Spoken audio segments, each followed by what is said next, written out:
أما بعد فأعوذ بالله من الشيطان الرجيم بسم الله الرحمن الرحيم فإن تولوا فقل حسبي الله لا إله إلا هو عليه توكلت وهو رب العرش العظيم. مقتل کی طرف اب جاتے ہیں اے موت تیرے لب جھوم کے ہم. مقتل کی طرف اب جاتے ہیں اے موت تیرے لب جھوم کے ہم. لے جام شہادت پیتے ہیں ساقی کی ادا کے جھوم کے ہم. ہم شمع یقین کے پروانے شعلوں سے محبت کرتے ہیں. ہم شمع یقین کے پروانے شعلوں سے محبت کرتے ہیں. اے زیست ہماری راہوں سے ہٹ ہم موت کی عزت کرتے ہیں. جب گلستان کو خون کی ضرورت پڑی تو سب سے پہلے ہی گردن ہماری کٹی. جب گلستان کو خون کی ضرورت پڑی تو سب سے پہلے ہی گردن ہماری کٹی. اب کہتے ہیں ہم سے اہل چمن یہ چمن ہے ہمارا تمہارا نہیں. محترم حضرات، آج میں آپ حضرات کے سامنے ہندوستان کے مسلمانوں پر ہونے والے سیاسی ظلم و ستم اور دین اسلام کو ختم کرنے کی ناپاک اور گھناؤنی سازش کے موضوع پر کچھ عرض کرنا چاہتا ہوں. امید ہے کہ آپ حضرات بغور سماعت فرمائیں گے. وہ ہندوستان جس کی حریت کے باغ کو مسلمانوں نے اپنے خون جگر سے سینچا تھا. وہ ہندوستان جس کی آزادی کی خاطر بہر ناآشنا ساحل میں کود پڑے تھے اور موجوں سے کھیلتے ہوئے مجدھار تک جا پہنچتے تھے. بے پناہ قربانیوں کے ذریعے اس کو پروان چڑھایا تھا.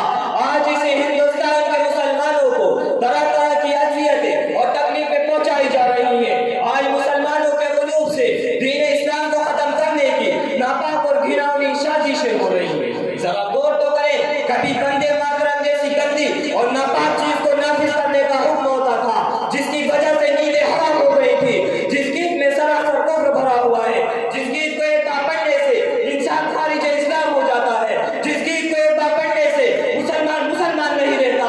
آج وہی گیت ہندوستان کے مدارس و مکاتب میں بچوں کو پڑھنے کے لیے مجبور کیا جا رہا ہے اور یہ الزام لگایا جا رہا ہے کہ جتنے بھی فسادات ہو رہے ہیں ان کے پیشوا لیڈر یہ ملا ہے، اس لیے پہلے ان کو ختم کیا جائے. اور اس کی آسان سی صورت یہ نکالی گئی کہ مسلمان کسی بھی مدارس و مکاتب اور مساجد کو نہیں بنا سکتے.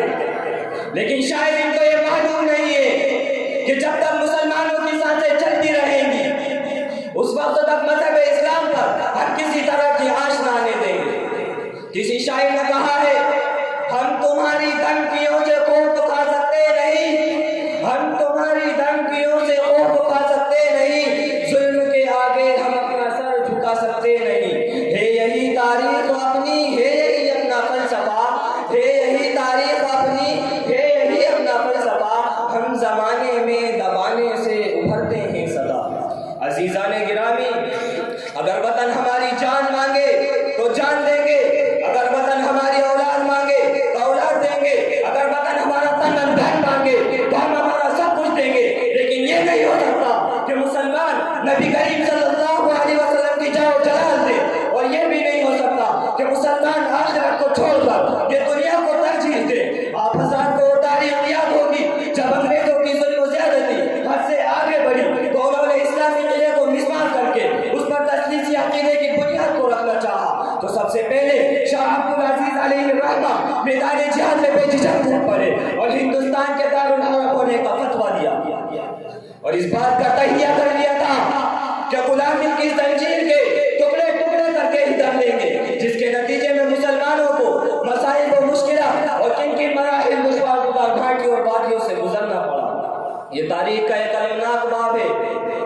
ارے وہ ٹیپو سلطان ہی کی ذات تھی جس نے ایک ایک کر کے گیدڑ کی 100 برس کی زندگی سے شیر کی ایک دن کی زندگی بہتر ہے لوگوں کی رگے روزہ میں آزادی کی باقی نہر دوڑا دی تھی اور خود بھی انگریزوں کے خلاف برسرے بیکار تھے، یہاں تک کہ اپنا خون کا آخری قطرہ آزادی کے خاطر بہا کر شہید ہو گئے.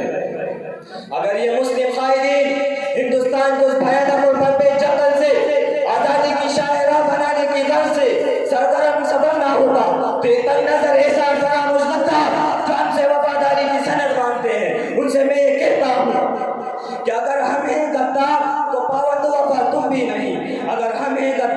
تو پابند وفا تم بھی نہیں، نہ اتراؤ اپنی کثرت پہ، نہ اتراؤ اپنی کثرت پہ، خدا تم بھی نہیں۔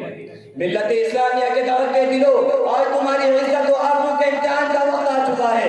آج تاج محل کی پرشکوہ عمارت تمہارے خودداری کو تار و بار کو جھنجھوڑ رہی ہے۔ آج لال قلعہ تمہارا مرثیہ پڑ رہا ہے۔ آج وہ مسلم خواتین جن کی عزت و آبرو کو پامال کیا گیا تھا، وہ تمہیں للکار رہی ہے۔